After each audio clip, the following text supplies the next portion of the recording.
Hey friends! Welcome to the Drug Prevention Power Hour, where we empower leaders in youth drug prevention. After creating a student-led movement hosting epic drug-free events across the nation, your host, Jake White, dedicated himself to making the prevention field more fun, impactful, and relevant for today's youth. So if you're in education, counseling, public health, prevention, or just a caring adult looking for strategies to protect your kids, we hope you subscribe and learn from every show. Coming to you from Jake White and his team at Vive 18. Enjoy this episode of the Drug Prevention Power Hour. Welcome back to another episode of the Drug Prevention Power Hour. I'm your host, Jake White, and today I'm talking with a new friend, Saul Malik, and let me tell you a little bit about him because when I learned what he was doing, I was immediately interested because he's running parallel to us in substance use prevention. Our topics go hand in hand, and the way our country's moving right now, there's just a lot of people who are knocking on Saul's door saying, hey, can you help me? So Saul, I'm going to read a little bit about you, and then I'll definitely want to learn your intro and all that stuff. So here we go. Saul Malik is a 26-year-old Dallas-based speaker focusing on self-acceptance, resilience, positive decision-making, and gambling harm prevention. Saul developed a gambling addiction as a college sophomore, losing money, time, relationships, and nearly his life. Since finding recovery in 2019, he has made it his mission to help others cope with life, find purpose, and keep away from maladaptive behaviors such as compulsive gambling. So Saul, that's an incredible mission. Welcome to the show. Thanks, Jake. It's great to be here. It's really awesome to see you acknowledging problem gambling and what I've been doing. So I'm honored to be here with you. Yeah, well, let's get into it, man. Tell me a little bit about your story and how you became passionate about this. I mean, we talked a little bit about it, but I'd love to hear it from you. Absolutely. So my gambling journey really started in college. And I say that because I've mentioned in interviews before that I had gambled a little as a kid. I'd been exposed to scratch-off tickets every now and again and that sort of thing. But that was not really where it took shape. It was my sophomore year of college. I was a big sports nut. One of my friends who I played fantasy baseball with said, hey, I know a bookie, to do sports betting with. And he said, why don't you start betting sports with me? You're really good at it. So, you're good at fantasy baseball. So why don't you jump in? And I always tell people I was hesitant at first. I was a college student. I didn't have a job. So, $10 on a baseball bet. And I thought, I looked at the games that night and I thought, I found one that's a winner. And that first win, I tell you, it was a blowout baseball win, and it convinced me that not only was this fun, but this was something I was amazing at. It was something that would make me money. I loved sports, and I didn't want to work, so I thought, gambling is the way to make money. So I replicated that on the weekend. I won this huge underdog football match. This was my sophomore year of college back in 2017. And from there, it snowballed. The abridged version is that I went from one bookie to the next once I eventually was losing enough to where I ran out of money. And I would keep finding new people to bet with. And then when I would owe them money, block their phone numbers, find a new person, block their phone numbers.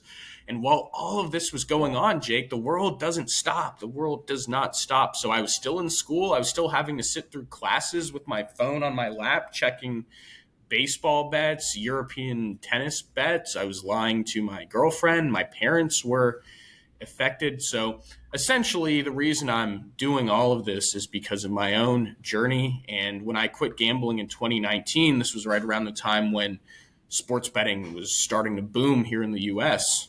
I don't know if you're familiar. Are you familiar with what happened in 2018 in the sports betting landscape? I'm not, unless you're talking about using all these apps, but I'm not too familiar. That's totally connected with it. So in 2018, the Supreme Court said states now have the right to decide if they're going to legalize sports betting.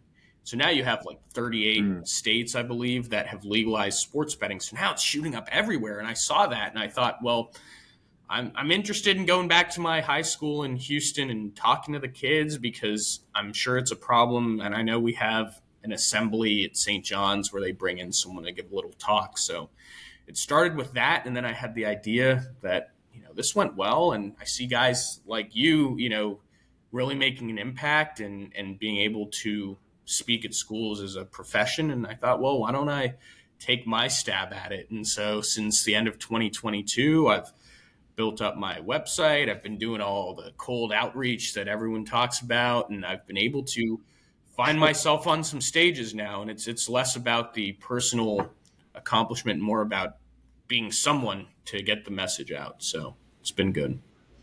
Yeah, that's cool because oftentimes, like you mentioned at the beginning, what students will identify with is, oh, this is something that feels fun. And, since Vive 18 does substance use prevention and drug prevention, it's the same thing. It's this feeling, this high of dopamine rush, and it's intoxicating.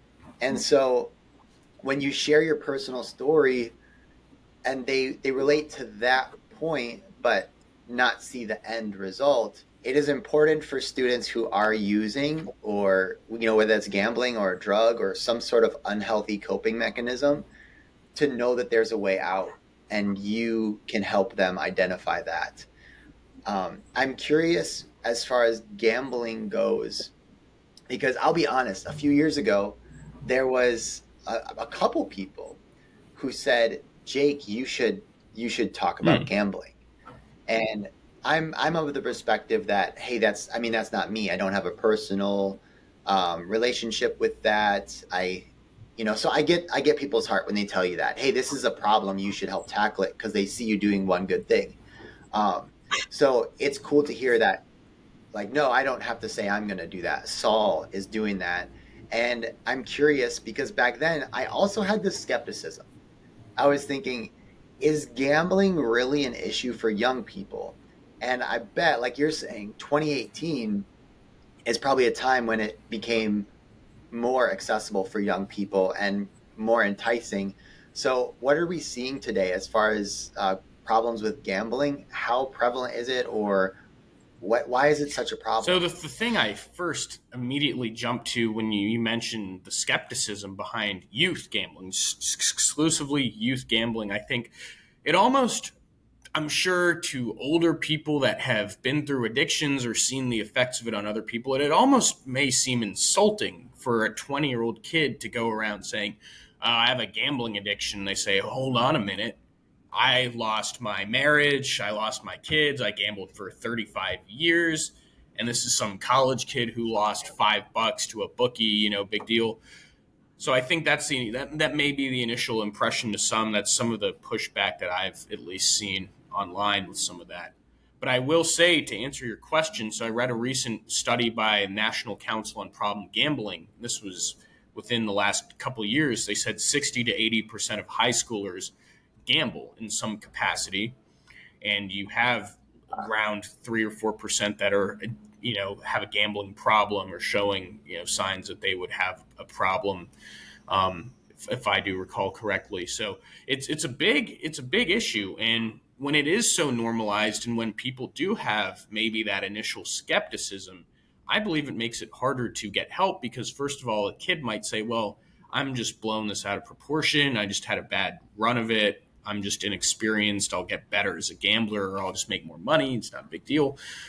Or they think, well, if I go look for help, then it's a shameful thing to complain of this as a problem when it's really not a problem because other people don't see it as a problem. So I think you're in kind of a conundrum here, because people thinking it's not an issue doesn't mean it isn't. It just means they don't see it. So it's a tough place to be, but it's also, here at kind of the later stages of 2024, I feel that I'm seeing more media out there about the next epidemic, and gambling is the next opioid crisis and all this. So I think part of it is being brought to the light these days. Yeah. When you were talking about that, I immediately thought it is the same things happening with the marijuana industry.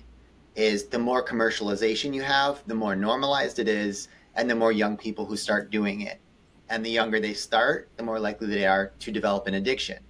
And we know that because the front part of the brain isn't developed yet. you mentioned that study, which is so fascinating, that many students in high school have already, like, they've tried it. They've done some sort of gambling online, probably. Um, and I'm remembering a study I read. I can't cite it right now, but it was out of Colorado when they were studying as marijuana was legalized and what are the effects. And one of the things that stood out to me the most was I looked at this chart for the commercialization of marijuana products, and it shows this increase in commercialization after it was legalized. Then I see a line of suicide rates, and it matches that line. As the more commercialization happened, the suicide rates went up Well, for those who were using, and it made perfect sense. And I think that as we market and promote a product, the goal is to normalize it. The goal is to make people believe it's not risky, it's not harmful, and so our jobs become more important, and they become a necessity. Is not only the recovery piece but also the prevention piece. And I want to ask you, because you're kind of in both spaces right now, right? You're in prevention and you're in the recovery space.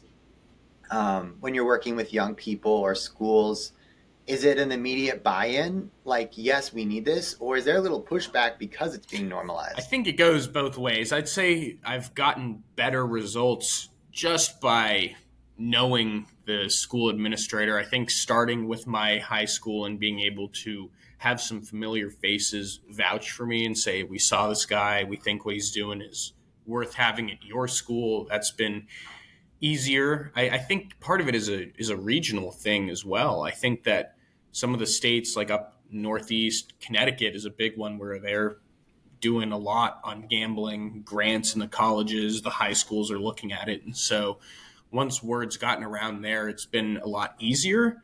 I would say that excuse me, there's almost a necessity to really stress the whole mental health component of the issue, because on its own, it's like gambling. Well, gambling is one topic. If you say, okay, well, why don't we just have the overall prevention talk? Why do we need to have another talk on gambling? It's like, okay, I mean, I don't know that I necessarily agree with that, but that's what a lot of people seem to think.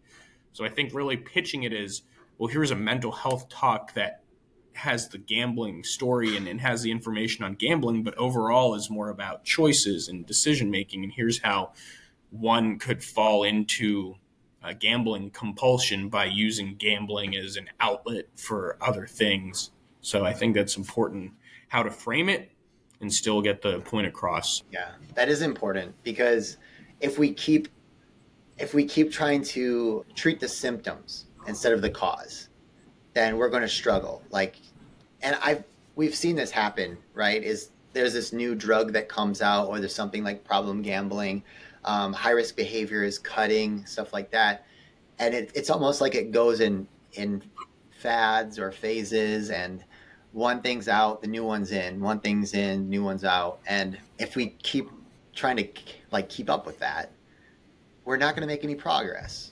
Like, it doesn't make sense. So what I hear you saying, which is cool, is that when you do your presentations, you're talking about mental health, you're talking about resilience and coping skills, because that's prevention.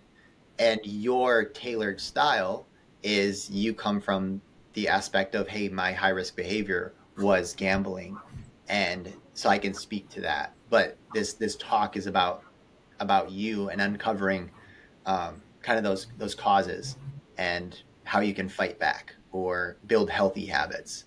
Does Yeah, that sound right? absolutely. I think that's a fair assessment. And I would say that it's really interesting because I believe as a high schooler, I was afraid of drugs. I was afraid. I mean, I was drinking a non-alcoholic beer at my prom after party because I was afraid of drinking alcohol as a minor. But I saw gambling as kind of the safe escape. And so it all goes back to, wanting to escape to something, to feel like a big shot, to feel accepted, to feel cool. So if I hadn't gambled, who knows, it would have been something else. So I think that that's important to not just talk about gambling, but put it in its proper context. But I mean, it's important, Yeah. Jake. I mean, because I do think that there's still overall a general consensus that this is lower on the totem pole in terms of the things that are out there. So I guess bringing it up to its proper place and then being able to leverage all the mental health stuff to kind of be able to discuss all of it. Yeah. If someone's listening right now and our audience focuses on substance use prevention, and this is something though that gets packaged in sometimes because maybe there's a grant out there that says, hey, we're going to address these topics and things like that. um, how can we be more aware of this, and like what to look out for if maybe a student might have an issue, or if there's red flags in our town as far as like, hey, this is becoming a problem? What are the things that you've seen that have identified a problem, or that you could teach us about being I'd more say one of the aware? big things is just starting early on. Like look at things like fantasy sports leagues and see how involved are the kids in those leagues, because I think to label all gambling behavior, all risk taking is automatically, addiction or a problem, I think is going too far. But looking at those early signs, seeing who is glued to their phone checking the scores 24/7 for the sports betting, or always watching the game, or having a need to talk about who they would prefer, who they like in the game, how much money they have. So I think it starts early in friend groups and things. It starts, a lot of it is in these group chats where guys are mainly the guys talking about the sports betting and things. So that's a big one. And with all the technology now, something that I always talk about is young people's use of technology. They're hiding their phone use and sneaking off to go to the bathroom every 2 minutes and being on the phone, or being on the phone at dinner. What are they doing? For me and for a lot of people I talk to that have the gambling issue, a lot of that has to do with gambling, is the hidden sort of behavior, a lot of secretive behavior. If money goes missing, if a lot of money somehow turns up, if a young person needs loans for things out of nowhere, I mean, all that stuff is red flag behavior. Yeah. Okay, that's good to hear and good to know, because not only our phones, we're talking about students losing their attention span, and getting dopamine in addictive ways. Is the phone itself with social media is already addictive, and then now we have access to gambling platforms on there, um, and low stakes ones, like you said, like fantasy football, or high stakes ones, where you're betting more. And I'm curious because I'm not in your specific lane, like the difference between a game and a gamble, like, because my wife and I love games, all kind of games with friends. We'll sometimes, like on date night, we'll just go to a restaurant we like, pull out some cards, play Rummy 500, keep our scores. And at no point do I think that this is a problem. We're not betting. Is betting what makes it gambling? Is that the dopamine rush, or what is the difference between a game and It's a a good gamble? question. I think for the first thing I'll say is whether or not something's harmful is what I look at, whether it's causing harm versus whether you'd classify it as gambling or not. Because I know, like, my sponsor in my recovery group will talk about playing Monopoly with his grandson, and it's not something he gets a rush out of rolling the dice. It's just something as a way to spend time with family. I mean, I will say, to differentiate it, what I know of gambling is that it's a game of chance with there's an unknown outcome. You're risking something of value. There's some sort of risk element to it, and then there's an element of chance. Although with things like sports betting or poker, it can be argued that there's elements of skill to it as well, but still there's this unknown outcome. I'd say the game doesn't have that. Just a regular game, you're not wagering, you're not risking something of value necessarily. So that's sort of what I Okay, would that's say, is interesting. that it really has to do with that risk and then the unknown. There's that anticipation, and that was a big source of the high for the gambling for me, was not actually placing the bet or having the bet happen. It was the anticipation of, oh, I'm going to place this bet. Oh, I can't wait. It's that lead up to it. Yeah, because your body Because you're felt ready that. for it. Yeah, Like that was yeah. the feeling that you got. The quote win wasn't about No, winning. It was about the action. Yeah. Yeah. Okay. Wow. That's so interesting. Well, let's do this because I would love to just open it up to you. And like, let's say there's someone listening to this and they want to learn more about gambling and this issue. What are some things that you've learned or resources that you know about where people can go to find, just more information? And then I want to ask you that same question for you afterwards. Like, how can we learn more about you? But is there anything that you dove into when you became passionate about helping in this field? And any books, resources, conferences, studies, anything that people can go check out? So I know I've been involved with various state councils in terms of the problem gambling councils that are out there. So I would say first and foremost, if you're in a state that, I would just look up to see if there is an NCPG affiliate in the state you're in. Most states have some sort of state affiliate of NCPG where they have materials, resources. They'll sometimes, I know in Connecticut, they have a bus that travels around. It's like a giant van. They go out to the community and they list certain resources and things. So on the national level, you do have the National Council on Problem Gambling, which oversees all the state affiliates, and they have articles and various resources out there. I mean, on the more therapeutic side, I know there's a group called Algemus, which is in Arizona, like you, and they're a treatment center exclusively focused on gambling addiction, and they've been around for quite some time. And I know that they will post various research studies and articles and things. I follow them on Instagram. There's another group called Kindbridge. They're another behavioral health center that publishes a lot of new findings on gambling addiction. And I'd say from the recovery standpoint, I mean, I personally go to Gamblers Anonymous. It's just what I do. I know you're not supposed to, if you're anonymous, you're not supposed to speak as like a rep of GA or anything. But I'll just say for me that it's been a very useful program. And they have all sorts of literature as well that people can access. Okay, that's great. Thank you for those. So you heard it, some resources you can go if you're like, hey, I want to check more of this out. And then if you're listening to Saul and you're like, hey, we would love to have him come to our school or work with our people, or I know somebody who's also passionate about this. Saul, how can they get in touch with you and check out all the stuff that you're doing? Thanks, Jake. First, I'm really active on LinkedIn. So just my name, Saul Malik. You should be able to find me pretty easy.